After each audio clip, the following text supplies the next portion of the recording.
No programa Donos da Bola, Duílio Monteiro Alves, presidente do Corinthians, comenta sobre bastidores da relação com Vitor Pereira antes de sua saída polêmica do Timão.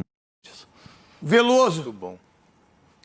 Ô Duílio, um assunto que a gente não pode deixar passar também é o Vitor Pereira, né?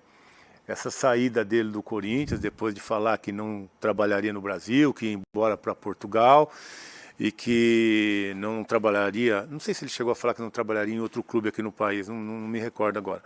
Mas a impressão que a gente teve no final... Ele disse que não ficaria no Brasil. No final desse período que ele esteve aqui, do ano passado, eu acho que em alguns momentos, não sei se você gostaria de te ouvir, né? Se ele não ficou muito à vontade, ele vai decidir depois do Brasileiro, ele vai decidir depois da Copa do Brasil, ele vai de férias e depois nós vamos ver o que vai acontecer. Você acha que não faltou pressionar um pouco uma decisão para que o Corinthians também pudesse pensar numa outra alternativa? Pelo menos para a gente ficou essa impressão, sabe? Que ele estava à vontade, a hora que ele quisesse resolver, o Corinthians estava esperando. Queria que vocês saibam como é que foi essa saída dele. Bom, desse senhor eu não gostaria de falar muito, mas sobre a situação, sim, com o maior prazer. Nem eu. Eu já falei o que eu tinha que falar. Eu acho que não, Veloso. Eu acho que primeiro começou essa pressão em cima da definição em setembro, mais ou menos, outubro. A gente tinha aí a reta final de campeonato, tinha a final da Copa do Brasil no momento, e estava na reta final do Brasileiro, que a gente queria chegar entre os 4 primeiros, conseguimos. Sim, mas a gente pretendia até no momento chegar em segundo, até sonhar com um título que matematicamente era possível. Então você fazer... Mas segundo seria legal pela grana também, né? Também. Mas para você fazer uma negociação dessa e vamos dizer, que benefício a gente teria se fosse anunciado em outubro que o Vitor não ficaria mais? Você já sabia? Que ele não ficaria, não. A gente realmente existia essa conversa, a vontade dele que era passada para mim diariamente, que era de ficar, e que existia essa conversa com a família diária para ficar.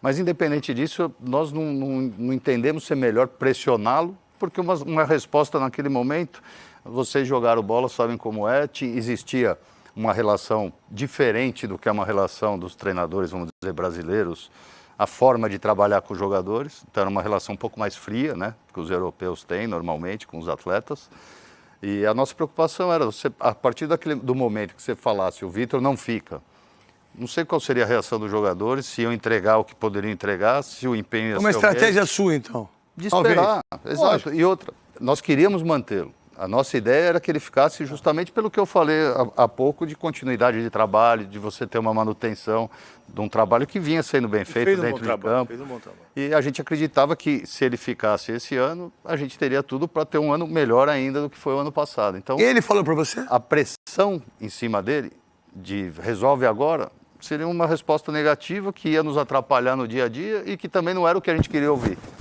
Então existia a vontade dele de ficar, existia uma conversa com a família, existia a previsão da família vir para o Brasil no fim da temporada, como aconteceu, que nesse momento ele poderia tentar conversar com a família e chegar a um acordo para ficar. Então nós entendemos que isso podia ser benéfico e a pressão naquele momento não nos traria nenhuma, vamos dizer, nenhum benefício, né? A gente viu, como eu falo, depois que as coisas... Você tinha proposta, Duílio? Você fez uma proposta de continuidade? Sim. Eu fiz proposta, inclusive, quando a gente perdeu para o Palmeiras, se eu não me engano, fomos derrotados, começou uma pressão, sentei com ele, falei, quer renovar agora? Vamos renovar. Existia uma pressão externa contra ele naquele momento. Então, assim, nós fizemos todo o possível para que ele continuasse. Agora, de deixar à vontade, não. Existia conversas diárias de cobrança, de e aí, resolveu, não resolveu? Então, a gente estava no dia a dia. Agora, naquele momento, eu não poderia trocar o treinador. De forma, se ele falasse não fica, eu ia fazer o quê? Eu ouvi muita gente falar isso. Pô, não fica, não resolveu, manda embora logo, põe outro. Vou pôr outro, faltando 2 meses, 7, 8 rodadas para acabar o campeonato. Não faz sentido nenhum, né? Próximo de uma reta final. Então, por isso, né, a gente levou até o fim. E no último dia do campeonato, eu estava até internado, saí do hospital para ir à Arena para fazer a coletiva, para anunciar que ele não ficaria.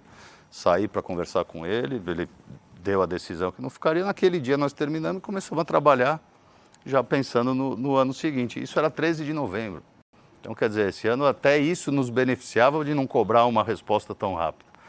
Então, é o que eu falo, depois que as coisas aconteceram é fácil, mas e o Flamengo, por exemplo? Flamengo, você Dando falou que exemplo, não tem nada a ver eles com foram isso. campeão com o Dorival e ele não permaneceu. E isso só aconteceu depois do campeonato terminado também. 2 anos seguintes, E outros né? treinadores, e outros que o clubes Flamengo fez iguais. isso. 4 dias depois, segundo a informação que o Neto trouxe, ele acertou com o Flamengo.